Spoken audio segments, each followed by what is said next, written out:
आया पार्टी के नेताओं ने खेल कर दिया। विद्यार्थ्यांकडून मतदान करण्यात आलेलं आहे। महाविद्यालयीन विद्यार्थी परराज्यातील आहेत आणि या विद्यार्थ्यांनी या ठिकाणी मतदान केलंय। शिर्डी विधानसभेच्या काँग्रेसच्या उमेदवार प्रभावती घोगरे यांनी हा आरोप केला आहे। निवडणूक आयोगाकडे तक्रार केली। बाळासाहेब थोरात यांनी या संदर्भात माहिती दिलेली आहे। शिर्डी विधानसभेत महाविद्यालयीन विद्यार्थ्यांकडून मतदान केल्याचा प्रकार घडलेला आहे। हे महाविद्यालयीन विद्यार्थी हे परराज्यातील आहेत असा आरोप उमेदवाराकडून करण्यात आलाय।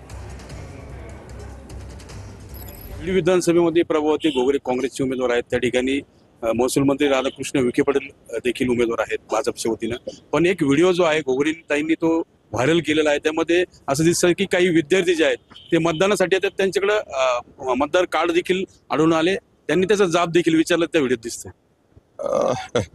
हे तर चित्र दिसतंय की दोन्ही बुद्रुक मतदार जो बूथ आहे तिथे त्यांनी त्यांचे विद्यार्थी आहे त्यांचे कार्ड नोंदवून घेतले। काहीतरी मला तर असं कळालं का निवडणूक आयोगाचे त्यांचं कार्ड आहेत असं केलंय। काय केलंय उद्योग मला माहित नाही, परंतु आम्ही यापूर्वीच चुकीच्या पद्धतीनं मतदार वाढवण्याचा उद्योग यांचा चाललेला आहे।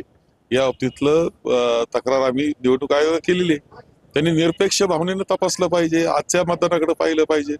दुर्दैवानं थोडं काळजीच आहे, निवडणूक आयोग असेल नाही तर निवडणुकीचे खालचे अधिकारी असतील यांच्यावर काहीतरी दबाव आहे असं वाटतं। त्या बाबतीतली सुद्धा तक्रार मी निवडणूक आयोगाकडे केलेली आहे।